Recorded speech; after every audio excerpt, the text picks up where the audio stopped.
সুনামগঞ্জ ৫ ছাতকদুয়ারা বাজার আসনে ধানের শীষ প্রতীকে সাবেক সংসদ সদস্য কলিম উদ্দিন আহমেদের বিজয় নিশ্চিত করতে মাঠে কাজ করছেন জেলা যুবদলের শিল্প বিষয়ক সম্পাদক মোহাম্মদ আব্দুল কাইয়ুম।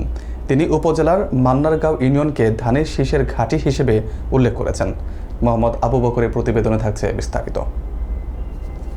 সুনামগঞ্জ ৫ ছাতকদুয়ারা বাজার আসনে সাবেক সংসদ সদস্য কলিম উদ্দিন আহমেদের বিজয় নিশ্চিত করতে জেলা যুবদলের শিল্প বিষয়ক সম্পাদক মোহাম্মদ আব্দুল কাইয়ুম মাঠে কাজ করে যাচ্ছেন।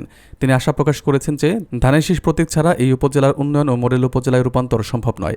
কাইয়ুম জানিয়েছেন, মান্নারগাঁও ইউনিয়ন ধানের শীষের ঘাঁটি হিসেবে পরিচিত এবং ভবিষ্যতে এই অঞ্চলে কলিম উদ্দিন আহমেদ মন্ত্রিত্বের পদ নিয়েও আসবেন।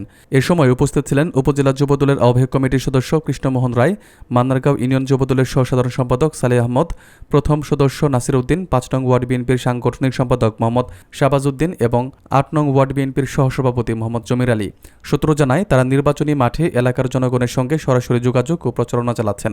স্থানীয়রা জানিয়েছেন, এই প্রচেষ্টা ধানের শীষের জয়ের জন্য গুরুত্বপূর্ণ ভূমিকা রাখবে। এছাড়া যুবদলের নেতারা সাধারণ মানুষকে শান্তিপূর্ণ ও সুশৃঙ্খলভাবে নির্বাচনী কার্যক্রমে অংশ নিতে সচেতন করছেন।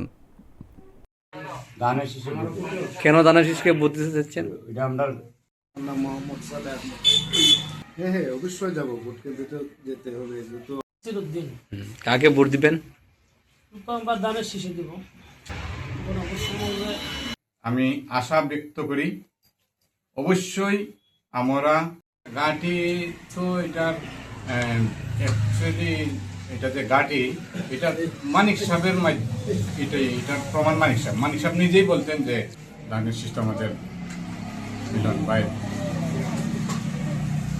বিজয়ের প্রতীক। আমরা তো ধানের শীষেই থাকবো ইনশাল্লাহ।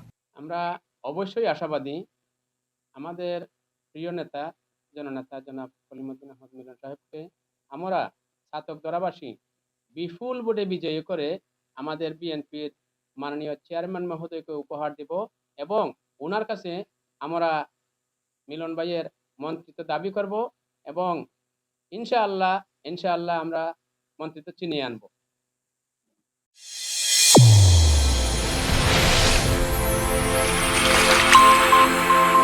চ্যানেল A1 হৃদয়ের স্পন্দন।